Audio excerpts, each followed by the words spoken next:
अस्सलाम वालेकुम जी।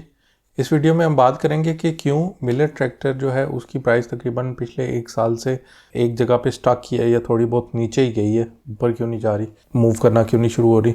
इसके अलावा अगर कोई अभी इंटरेस्टेड है मिलर ट्रैक्टर्स के शेयर ख़रीदने में, तो क्या ये सही टाइम है, क्या उनको ये शेयर्स ख़रीदने चाहिए, या कोई भी अगर अभी शेयर्स ख़रीदता है तो उसको क्या फ्यूचर में फ़ायदा हो सकता है। और साथ ही हम इसकी मिलर ट्रैक्टर के लेटेस्ट जो रिज़ल्ट्स, इवन जो लास्ट रिज़ल्ट आए थे उसके बाद की सेल्स की फिगर्स अक्टूबर 2025 और नवंबर 2025, वो वाले सेल्स फिगर भी देखेंगे। उसमें बल्कि एक खुशखबरी भी है, तो शायद उसकी वजह से ये प्राइस काफ़ी अच्छी मूव करना शुरू हो जाएगी। लेकिन ये आप जैसे जैसे वीडियो आगे चलती है तो आप ये देखेंगे और इससे आप फ़ायदा भी इवन उठा सकते हैं, क्योंकि मैंने अभी स्टॉक एक्सचेंज पे नहीं देखा कि प्राइस उसकी मूव होना शुरू हुई हो। अभी मेरे ख्याल में लोग ज़्यादा अनअवेयर है। जो सेल्स अभी बूस्ट हुई हैं, जैसे ही अभी इस क्वार्टर की का रिज़ल्ट आएगा तो फिर लोगों को थोड़ा सा शायद पता चलेगा। ये वीडियो जो है ये in response to Nadeem Shahzad के कमेंट के बना रहा हूँ मैं। उन्होंने पिछली मेरी किसी वीडियो पे कमेंट किया था और साथ ये भी कहा था कि वो रेगुलरली मेरी वीडियोस देखते हैं, तो थैंक्स फॉर दैट। और इसके अलावा जुबिलियंट KS, उनका भी एक कमेंट इसी के बारे में, मिलर ट्रैक्टर के बारे में आया हुआ था। वो तकरीबन 6 माह पुराना था। उस वक्त तो मैं कोई उनको नहीं रिस्पॉन्स कर सका, लेकिन अभी चले वो वीडियो ये देख सकते हैं। सबसे पहले तो जो क्वेश्चन है कि क्यों ये प्राइस जो मिलर ट्रैक्टर के शेयर की है वो रुकी हुई है, तो इसमें जो अच्छी बात है वो ये है कि वो मिलर ट्रैक्टर की अपनी कंपनी की फंडामेंटल्स में कोई मसला नहीं है। यानी कि उनका जो 2023 में, 24 में और 25 में जो पर ट्रैक्टर मार्जिन था ना, वो इंक्रीज़ ही हुआ है। जो प्रॉफिट मार्जिन है उनका, उसमें कोई मसला नहीं आया। उनकी सेल्स कम हुई है, लेकिन सेल्स ओवरऑल इंडस्ट्री में कम हुई है। जो फार्म ट्रैक्टर्स की सेल्स हैं स्पेसिफिकली, ये ओवरऑल ही कम हुई है। और ये किस वजह से हुई है? ये फार्मर इकोनॉमिक्स की वजह से हुई है, पिछले 2 साल की। वो थोड़ी सी डिटेल में मैं आपको बताता हूँ। एक तो अभी फ्लड्स हैं। फ्लड्स तो एक ऑब्वियस रीज़न है जो कि 2025 में जिन्होंने इफेक्ट किया। उससे पहले भी कुछ फैक्टर्स थे। एक तो आपको याद होगा कि हमारी जो एक इंटरिम गवर्नमेंट आई थी, उन्होंने बगैर देखे कि पाकिस्तान में कितनी गंदम मौजूद है, एक आर्डर कर दिया था जिसको बाद में सब रिग्रेट कर रहे थे। उन्होंने यूक्रेन से भी काफ़ी गंदम जो है वो इंपोर्ट कर ली थी। एक तो वो था। बेसिकली उस वक्त कोई थोड़ी सी रिक्वायरमेंट हमारी बड़ी थी गंदम की, लेकिन ये नहीं देखा गया था कि लोगों ने स्टोरेज में कितनी रखी हुई है। तो वो एक आर्डर कर दी थी बहुत ज़्यादा, उसकी वजह से सप्लाई बहुत ज़्यादा बढ़ गई थी। फिर उसके बाद उसके रिस्पॉन्स में गवर्नमेंट को अपनी स्पोर्ट प्राइस जो गंदम की होती है वो उन्होंने कह दिया था कि गंदम अब गवर्नमेंट खुद नहीं ख़रीदेगी किसानों से। पिछले साल ये हुआ था। और एक तो उन्होंने उसकी जो स्पोर्ट प्राइस पहले दिया करते थे, ज़ाहिर है वो अब ख़रीद नहीं रहे, तो स्पोर्ट प्राइस भी उसकी ख़त्म कर दी गई थी। फिर वो ज़ाहिर ख़रीद नहीं रहे थे। इसके अलावा भी सप्लाई बहुत ज़्यादा होने की वजह से गंदम फार्मर्स की बिक ही नहीं रही थी, तो बहुत कम प्राइस पे लोगों ने ली थी। और वो फिर भी काफ़ी ज़्यादा स्टॉक एक तो बढ़ा हुआ था, जिसकी वजह से मसला हुआ था कि बहुत ज़्यादा बढ़ गई थी गंदम की सप्लाई। फिर उससे नेक्स्ट ईयर जो था वो वेदर के कुछ एनवायरमेंटल इश्यूज़ थे, जिसकी वजह से उसके बाद फसलें हुई ही नहीं थी, कोई उगी ही नहीं थी बहुत ज़्यादा। इस तरह के कुछ डिफरेंट 3-4 किस्म के इश्यूज़ जो हैं फेस कर रहे थे फार्मर्स, जिसकी वजह से वो अपनी क्रॉप्स पे जो है वो कोई फ़ायदा नहीं उठा सक रहे थे। तो फिर इसी चीज़ ने जो ट्रैक्टर्स की सेल्स थी 2025 में, उस पर बहुत ज़्यादा इम्पेक्ट किया था। जो पिछले साल जो इन्होंने सेल किए थे तकरीबन 30,000 ट्रैक्टर्स, मिलर ट्रैक्टर ने, वो 2025 में उनकी सेल्स जो है वो 18,000 पे चली गई थी। इसी तरह ओवरऑल इंडस्ट्री की भी 45,000 से 30,000 पे वापस आ गई थी सेल्स। तो असल में ये मसला था जिसने प्राइस को इम्पेक्ट किया था। लेकिन अब अच्छी बात यह है कि इस क्वार्टर की जो अभी जो क्वार्टर चल रहा है, इसकी जो सेल्स बूस्ट हुई हैं ना, वो आगे जाके बहुत ज़्यादा प्रॉफिट बना सकती हैं आपके लिए। तो वो भी अभी कंप्यूटर स्क्रीन पे चलते हैं और जाके पुराना भी देखते हैं और इसका भी देखते हैं और फिर वापस आके उसके बारे में भी बात करते हैं। अच्छा, ये जो कमेंट आया था नदीम शहजाद का, और वो कह रहे थे कि काफ़ी अरसे से इसकी प्राइस एक ही जगह पे स्टक क्यों है, क्यों नहीं बढ़ी, तो तकरीबन वो स्टॉक की नज़र आ रहा था उनको शेयर। तो वो इस पोर्शन की बात कर रहे थे, ये जो 2025 के शुरू से तकरीबन अब तक का टाइम गुजरा है, तकरीबन 1 साल, इसमें क्यों नहीं बढ़ी। अच्छा, वैसे तो कोई नया बंदा इस MTL के मिलर ट्रैक्टर के ग्राफ को देखेगा तो वो प्राइस पहले शुरू से ही नीचे आई जा रही है। 2021 से 23 तक वो तकरीबन कहाँ से 1100 से लेट से 487 पे चली गई है। लेकिन अगर आप ग्राफ को गौर से देखो तो ये जंप्स है, ये जो जंप है ना, इसका मतलब है यहाँ पे शेयर स्प्लिट हुआ है, यानी कि बोनस दिया गया है।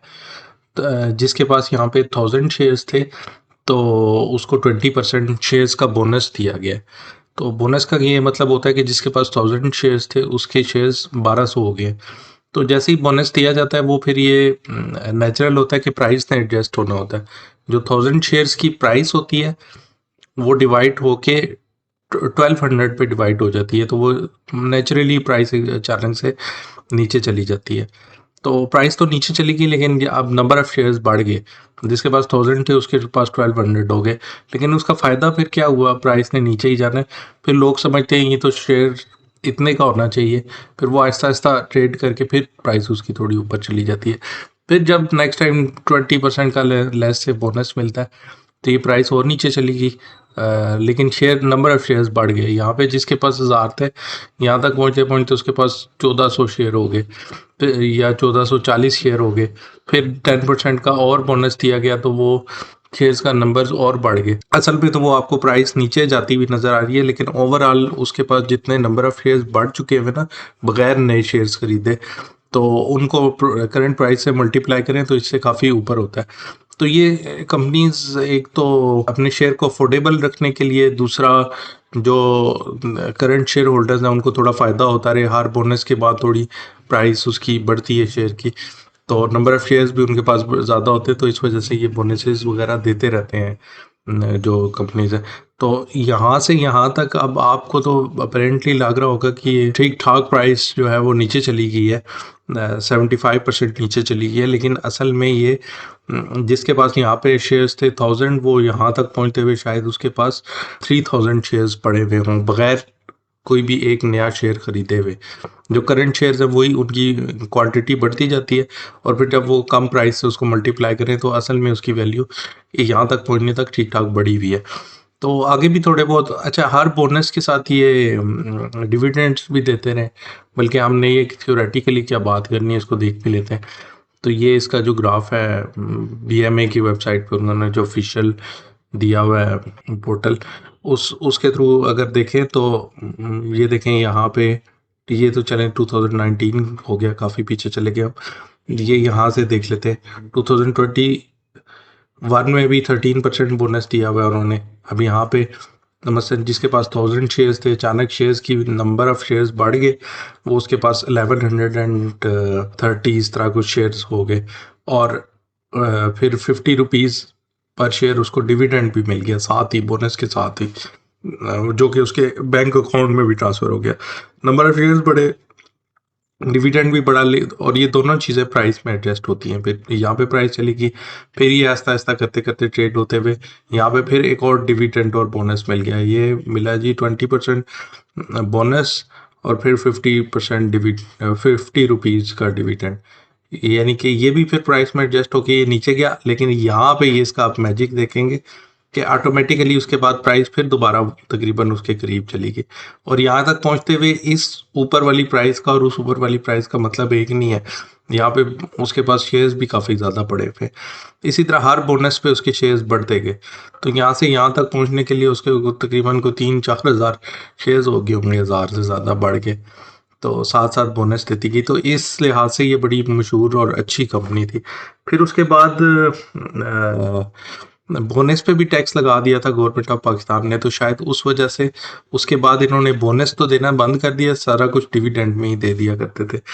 तो 2023 में इन्होंने 15 रुपीज़ का डिविडेंड दिया, फिर आगे 25 रुपीज़ का डिविडेंड दिया 2024 में, फिर आगे 45 रुपीज़ का एक, और ये 15 रुपीज़ का एक।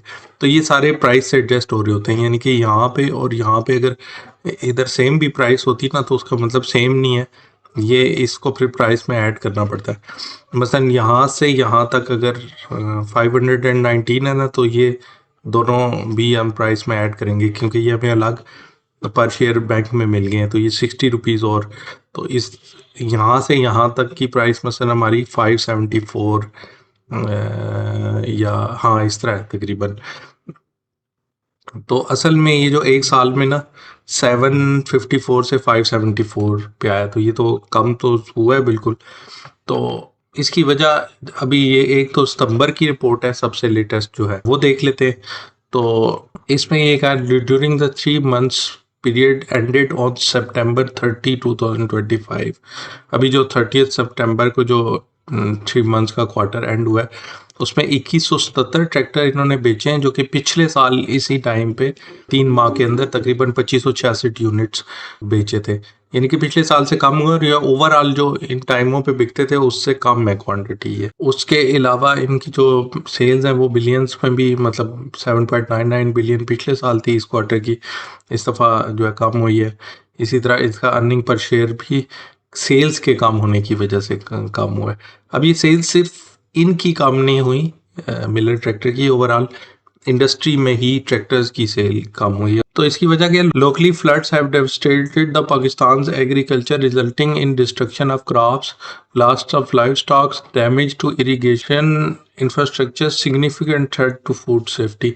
एक तो फ्लड्स वगैरह का उन्होंने कहा है, और उससे पहले भी इनकी तकरीबन एक साल की जो पुरानी रिपोर्ट है ना, पिछली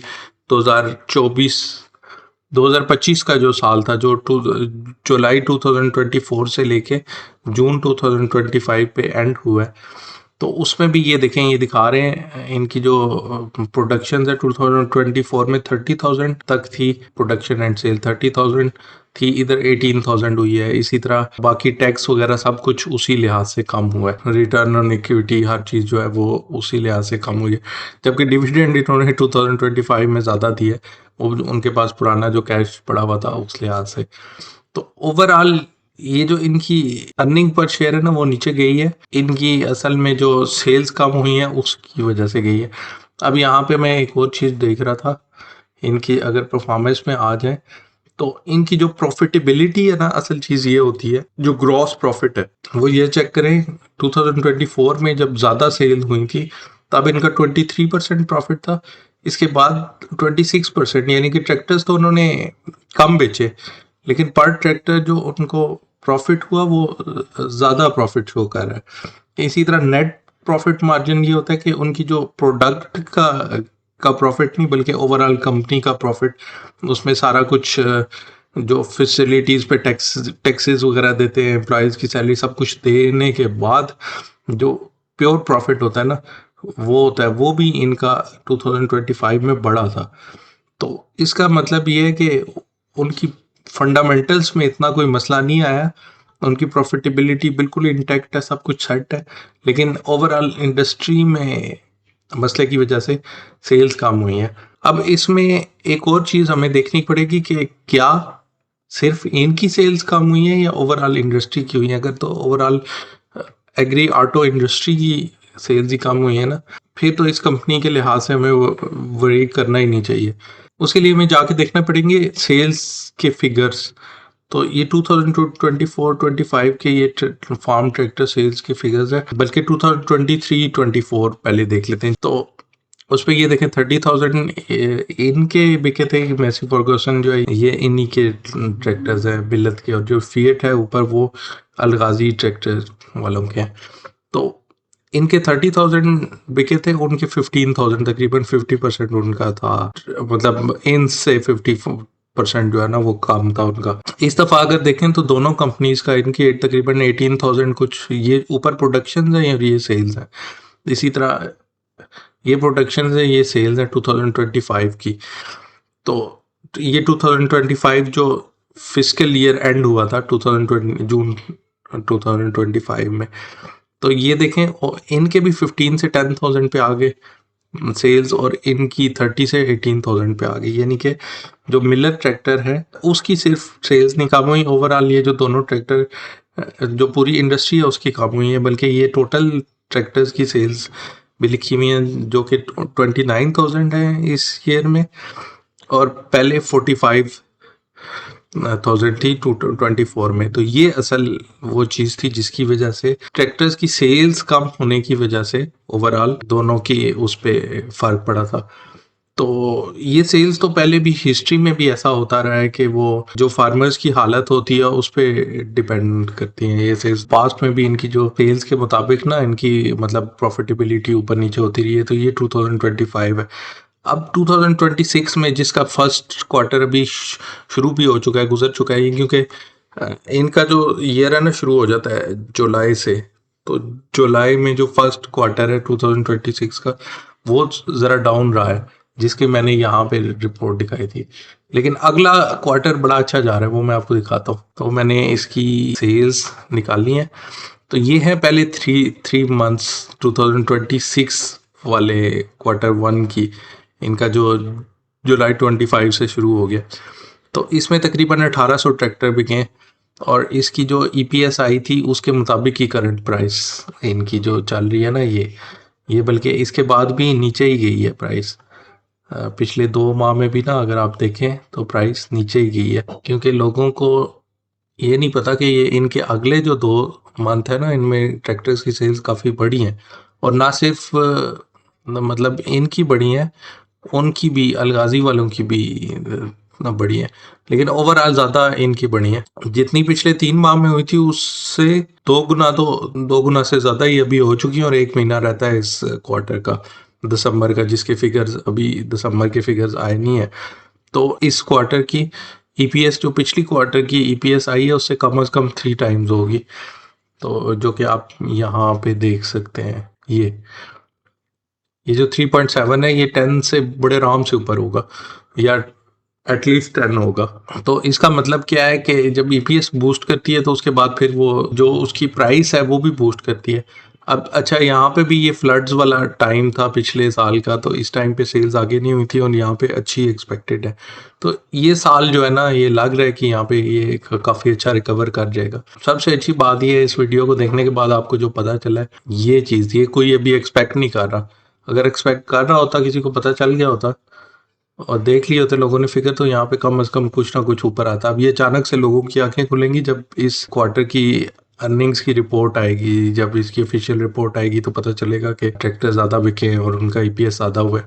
तो हमें तो यहाँ से देख के पहले ही पता चल चुका हुआ है। तो इसका फ़ायदा उठाते हुए अगर हम कुछ शेयर्स परचेज भी कर लेते हैं तो हमें फ़ायदे में जा सकती है चीज़।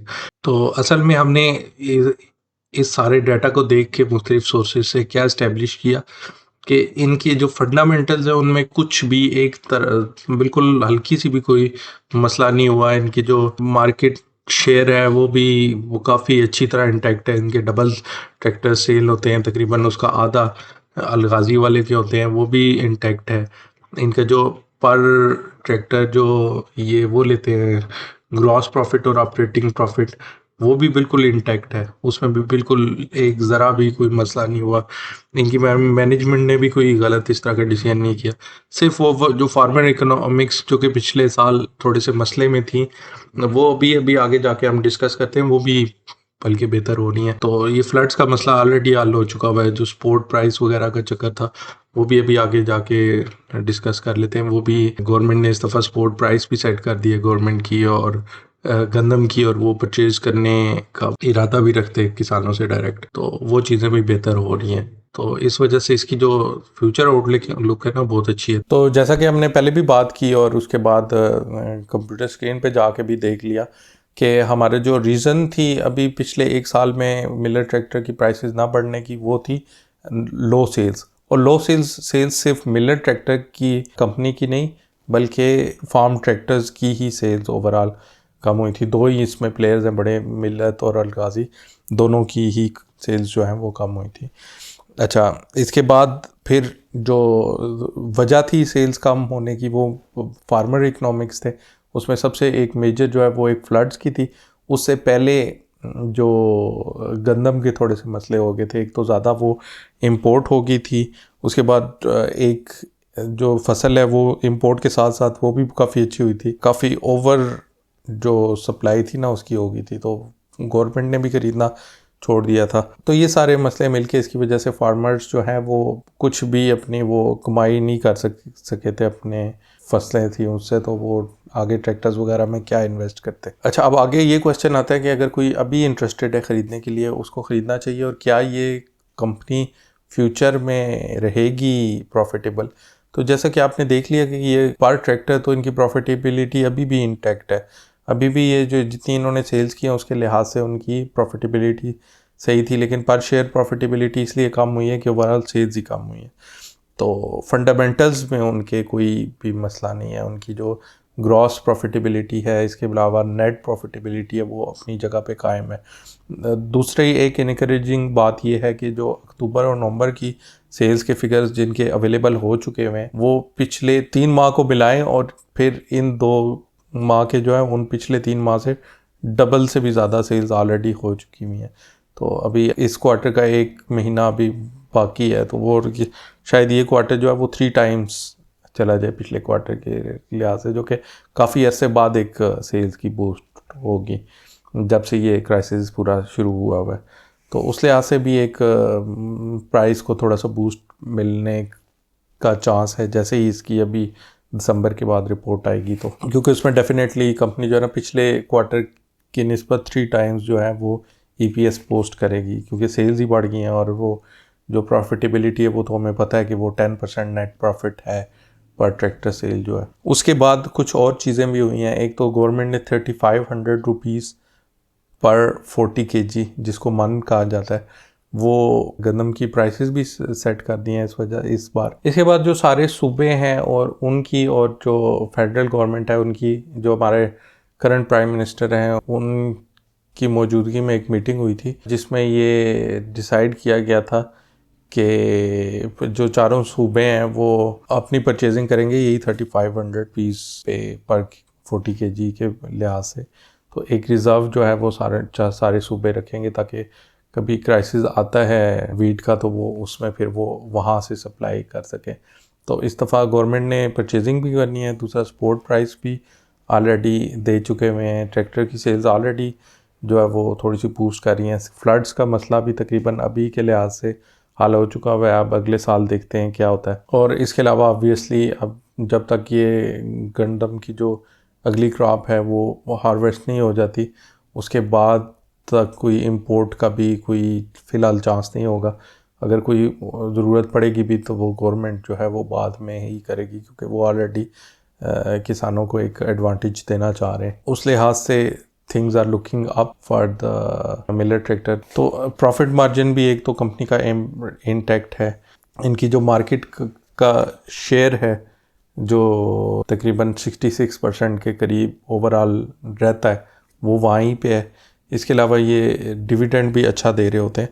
तो फंडामेंटली या हर लिहाज से ये कंपनी बड़ी स्ट्रॉन्ग है और इसकी ट्रैक्टर की सेल्स भी ज़ाहिर है चाहे कुछ भी होता वो, क्योंकि इंडस्ट्री की वजह से मसला हुआ था और वो वक्ती तौर पे फार्मर इकोनॉमिक्स डाउन हुई थी जो कि वापस बेहतर हो रही हैं, उसकी वजह से भी वो अपनी जगह पे आएंगी। तो मिलर ट्रैक्टर की हिस्ट्री भी आपको पता है कि वो बड़ी जो है वो पिछले 3-4 साल में भी मतलब बहुत अच्छा जो है वो रिटर्न दिया ईयरली इन्होंने। अगर मेरा अपना पूछें तो मैं बिल्कुल अभी इसके और भी परचेज़ करूँगा शेयर्स।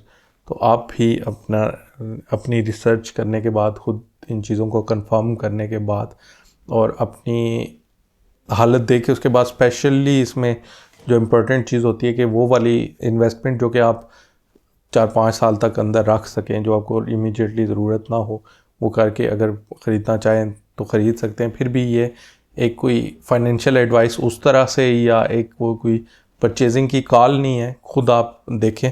और मार्केट के अपने जो है वो रिस्क हो सकते हैं। अब अगले साल अगर कोई मार्केट ने किसी और वजह से नीचे जाना है या सैलाब आ जाने या कोई और कुदरती आफत आ जानी है तो उसका तो हम नहीं फ़िलहाल कर सकते, प्रेडिक्ट कर सकते। तो फिर अपने लिहाज से आप जो है वो कर सकते हैं इन्वेस्ट। लेकिन मुझे अभी फंडामेंटली ये कंपनी जो है ना अपने लिहाज से बेहतर लग रही है। और मैं मतलब अगर अभी अगली रिपोर्ट आने से पहले इन्वेस्ट करता हूँ तो थोड़ा सा प्राइस भी ऊपर होने जाने का चांस है। इस चैनल पे मैं पाकिस्तान स्टॉक एक्सचेंज के बारे में, म्यूचुअल फंड्स के बारे में और पर्सनल फाइनेंस के बारे में वीडियोस बनाता रहता हूँ। अगर आप इंटरेस्टेड हो तो ज़रूर चैनल को सब्सक्राइब कर लें। मिलते हैं अगली वीडियो में इंशाल्लाह।